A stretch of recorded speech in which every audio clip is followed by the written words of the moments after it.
আমরা আমরা একটা কাজ করি, আমরা বরফির কাছ থেকে জেনে নিই না যে ও আদেও চাকরিটা নিয়েছে কিনা।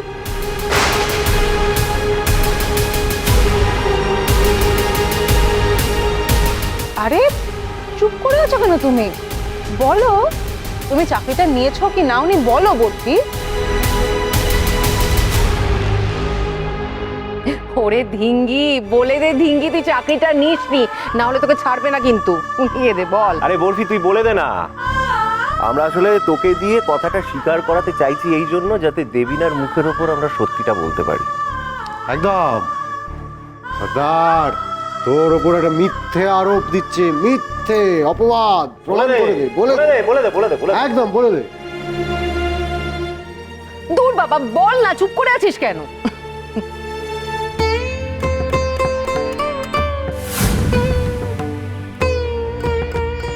আজকে সকালবেলা ও বাড়ি থেকে বেরোয়নি, ওকে জিজ্ঞাসা করো, ও যায়নি রেডিও স্টেশন?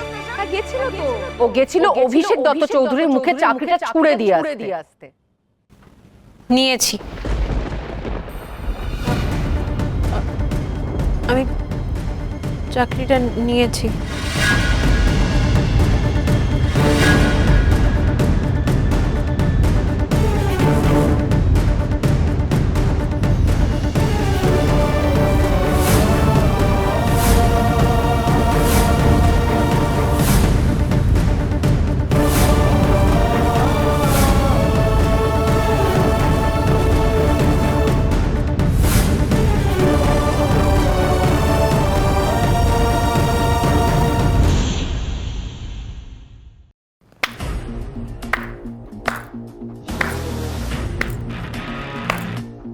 কি হলো?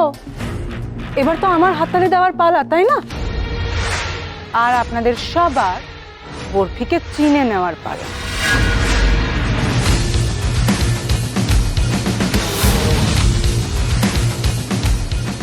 আর সহচরী, আমি মিথ্যে অভিযোগ করছিলাম, আমি।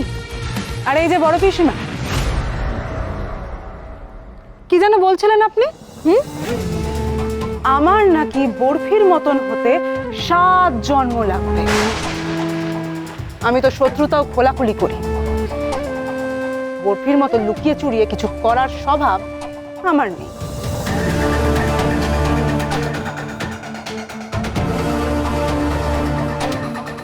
এই ব্যাপারে সত্যিই আমরা আলাদা, তাই না? আর বরফি, তোমাকে একটা কথা জিজ্ঞেস করি, তুমি আর সহচরী নাকি বেস্ট ফ্রেন্ড? হ্যাঁ, তুমি তো চাকরিটা নিয়েছো, সেটা তুমি সহচরীকে জানাওনি? এ বাবা, তুমি তোমার নিজের বেস্ট ফ্রেন্ডের কাছ থেকে এত বড় একটা সত্যি লুকোলে। ইস, মনটাই ভেঙে দিলে বেচারির রে।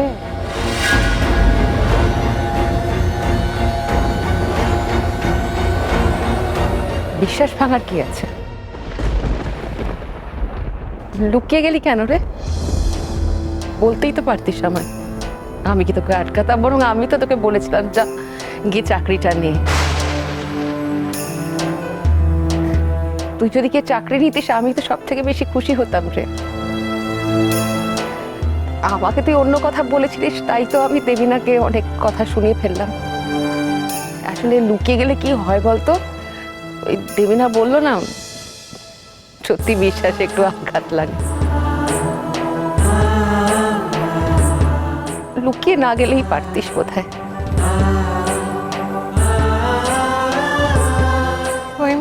এই বয়সে এত একটা লোভনীয় চাকরি কেউ ঠেলে দেয় নিজের পায়ে? আমি তো তোকে সকালেই বললাম তুই চাকরি করবি, তাতে তো আমি খুশিই হব, শুধু সত্যিটা একটু বলতে পারতিস।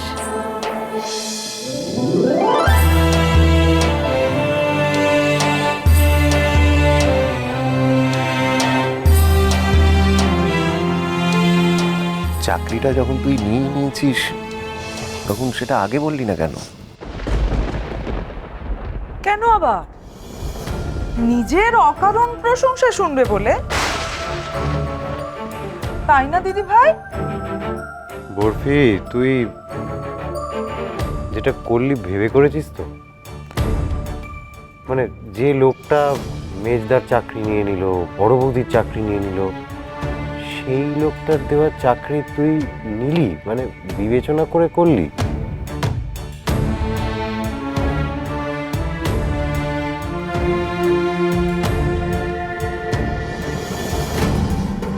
নিজের স্বার্থ সবাই বোঝে, দোষ হয় শুধু আমাদের। মা চলো, ওঠো ওঠো ওঠো।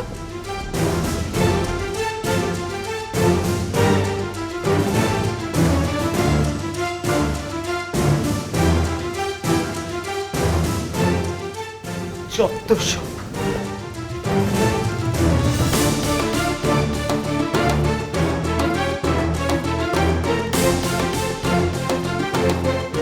আচ্ছা আচ্ছা, তোরা ওকে বকাবকি করিস না, বাচ্চা মানুষ ভুল করে ফেলেছে। কেন সত্যিটা বলিস ঝাল মিষ্টি নাড়বো, বলে দে না, তাহলে মিটে যায় ঝামেলা। কেন নিলি চাকরিটা বল।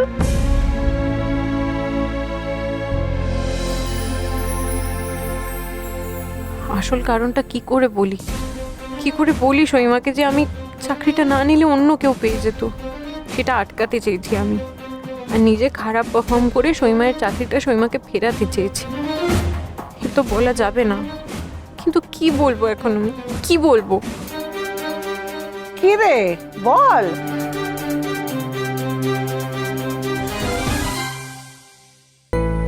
না মানে বাড়িতে কারোর চাকরি নেই সেটা ভেবেই আমি। থাক না ধিঙ্কি, আর এক্সপ্লেন করিস না।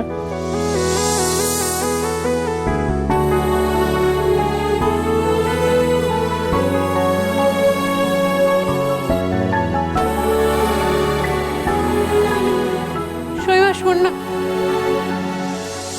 কালিয়া সাম্বা, আমি আমি সইকে বোঝাচ্ছি। সই সই ওটা আমিও তোমার সাথে যাবো গো। হ্যাঁ হ্যাঁ, আমিও বড় বৌদি রাগ ভাঙাবো। চলো চলো।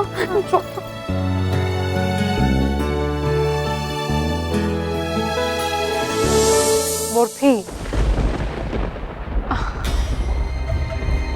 বরফি আমি জানি আমি খুব খারাপ, আমি তাও বলছি, তাও আমি তোমাকে বলছি, তোমার কথা এখন কেউ না বুঝলেও পরে বুঝবে। পরে যখন এই প্রোগ্রামটা তুমি খারাপভাবে সঞ্চালনা করবে আর সমস্ত শ্রোতারা সহচরীকে ফেরত চাইবে, সেই সময় তোমার মাহাত্ম্য সবাই বুঝবে বরফি।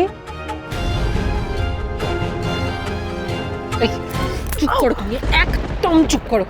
নেকামো করছো তুমি? আমি জানি তুমি ইচ্ছে করে করেছো এটা। তুমি আমার সীমাকে আমার থেকে কেড়ে নিলে, আমাকে একা করে দিলে, তুমি ইচ্ছে করে করেছো। তুমি আমি আমি কেন তোমার কথা শুনলাম? আমি কেন শুনলাম তোমার কথা? আমি ভুলে গেছিলাম এক মুহূর্তের জন্য তুমি কোনোদিন কারোর বলে চাইতেই পারো না।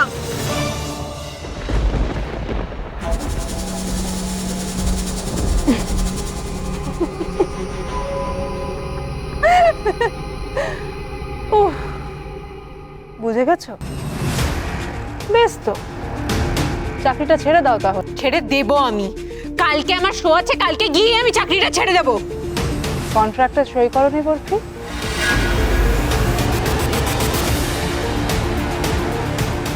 বরফি, চটপট এখানে সই করে দাও। কি এটা? Contract paper. ও